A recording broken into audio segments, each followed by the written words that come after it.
جس نے انسانی نفسیات کو سب سے بہتر سمجھا ہے۔ بے شک۔ تحریر میں رسول اللہ صلی اللہ علیہ وسلم کی ایک انتہائی جامع حدیث پیش کی گئی ہے۔ اور وہ کیا ہے؟ فرمایا گیا ہے، عقل مند وہ ہے جو اپنے نفس کو قابو میں رکھے۔ سبحان اللہ۔ مطلب کامیاب انسان وہ نہیں جو دل کی سنے، بلکہ وہ ہے جو اپنے نفس کو کنٹرول کرے۔ جی، اس ایک جملے میں کائنات کی تمام تر حکمت سمو دی گئی ہے۔ بالکل۔ یہاں آ کر تو وہ سارا جدید بیانیہ پاش پاش ہو جاتا ہے جو کہتا ہے کہ بس خود کو بہنے دو۔ اصل طاقت تو اپنے اندر اٹھنے والے طوفانوں پر قابو پانے میں ہے نا۔ جی، لیکن میرے ذہن میں ایک سوال ابھر رہا ہے، دل ہمیشہ سچ کیوں نہیں ہوتا؟ اس کے اندر ایسی کیا خرابی ہے کہ وہ ہمیں غلط راستے پر ڈال دیتا ہے؟ دیکھیں، تحریر نے اس کی بھی بہت واضح نشاندہی کی ہے۔ دل کوئی خود مختار فیکٹری تو نہیں ہے جو ہمیشہ خالص سچائی ہی پیدا کرے۔ تو پھر کیا ہے؟ دراصل دل ہمیشہ سچ نہیں ہوتا، کیونکہ یہ ایک ریسیور کی طرح کام کرتا ہے جو ارد گرد سے سگنلز پکڑتا ہے۔ تحریر کے مطابق یہ 3 چیزوں سے متاثر ہوتا ہے: خواہشات سے، ماحول سے اور شیطان کے وسوسوں سے۔ اس بات کی گہرائی کمال کی ہے۔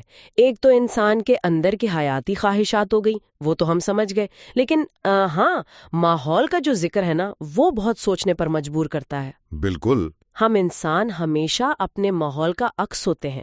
ہم کن لوگوں میں بیٹھتے ہیں، کیا دیکھتے ہیں، یہ سب ہمارے دل پر نقش ہو رہا ہوتا ہے۔ جی، اور جو تیسری چیز ہے شیطان کے وسوسے، وہ اتنی خاموشی سے دل میں داخل ہوتے ہیں کہ انسان کو محسوس ہی نہیں ہوتا۔ وہ بس دل میں ایک خیال ڈال دیتا ہے۔ اور چونکہ دل پہلے ہی کمزور ہوتا ہے، اس لیے ہم اس شیطانی وسوسے کو اپنی اندرونی آواز سمجھنے کی غلطی کر بیٹھتے ہیں۔ بالکل ایسا ہی ہے۔ تو جب مرض کی اتنی تفصیلی تشخیص ہو چکی ہے تو اب باری ہے علاج کی۔ اگر دل پر بھروسہ نہیں کیا جا سکتا تو ایک عام انسان فیصلے کیسے کرے؟ کہ ہر فیصلے سے پہلے دیکھنا چاہیے کہ یہ اللہ کے حکم کے مطابق ہے یا نہیں۔ یعنی ہم نے اپنے اس قطب نما کو جو میگنیٹس کے اثر سے خراب ہو چکا تھا، اب قرآن کی روشنی میں ریکیلیبریٹ کرنا ہے۔ جی بالکل۔ اور پھر دوسرا عملی قدم ہماری اسی نفسیاتی کشمکش کا علاج ہے۔ وہ قدم ہے جذبات کو کنٹرول کریں۔ وہ کیسے کیا جائے؟ اس کی وضاحت میں تحریر نے ایک سنہرا اصول دیا ہے۔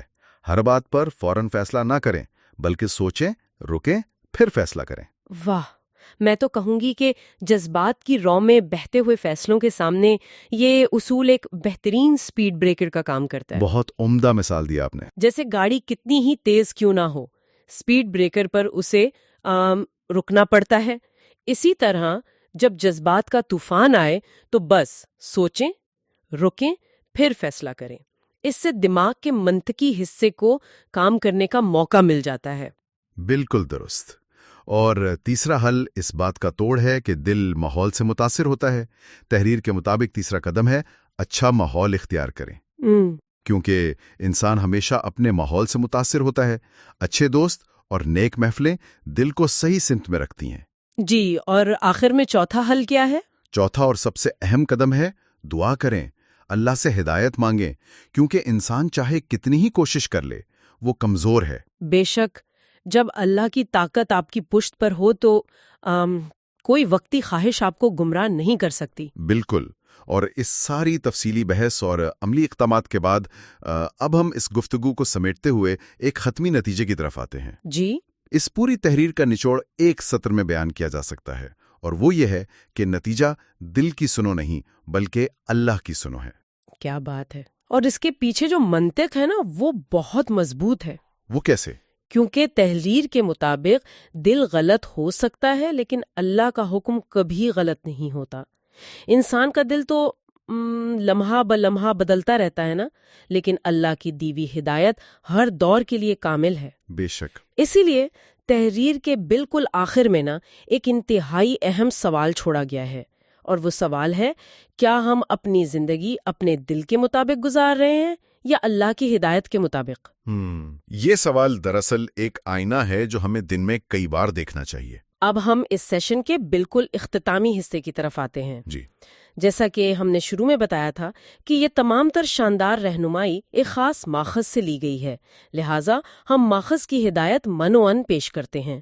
ماخذ میں کہا گیا ہے کہ اگر آپ کو یہ ویڈیو مفید لگی ہو تو channel Islamic sciences and modern technology کو سبسکرائب کریں، ویڈیو کو لائک کریں اور اسے دوسروں تک شیئر کریں۔ بالکل۔ اور ہم ایک بار پھر بتاتے چلیں کہ یہ تحریر پیش کی گئی تھی عاجز مسلمان کی جانب سے۔ واقعی یہ ایک ایسی تحریر ہے جس نے بہت سے پردے چاک کیے ہیں اور ہمیں اپنے اندر جھانکنے کا موقع دیا ہے۔ جی بالکل، لیکن قبل اس کے کہ ہم ماخذ کی آخری دعا اور سلام پیش کر کے اس نشست کا باقاعدہ اختتام کریں، میں سننے والوں کو غور و فکر کے لیے ایک نیا پہلو ضرور دینا چاہوں گی۔ جی ضرور۔ ہم نے پوری تفصیل سے یہ جانا کہ ماحول ہمارے دل کو کس قدر شدت سے متاثر کرتا ہے، تو آج ہی ایک لمحے کے لیے رک کر غور کیجیے کہ ہمارے زیر استعمال سوشل میڈیا کا الگوریدم وہ کون سا ماحول ہے جو خاموشی سے دل کی خواہشات کو ترتیب دے رہا ہے۔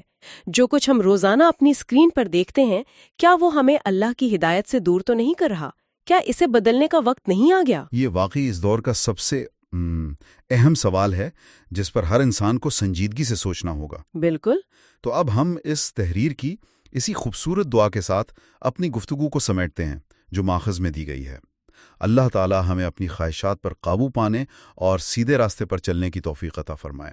آمین۔ السلام علیکم ورحمۃ اللہ وبرکاتہ۔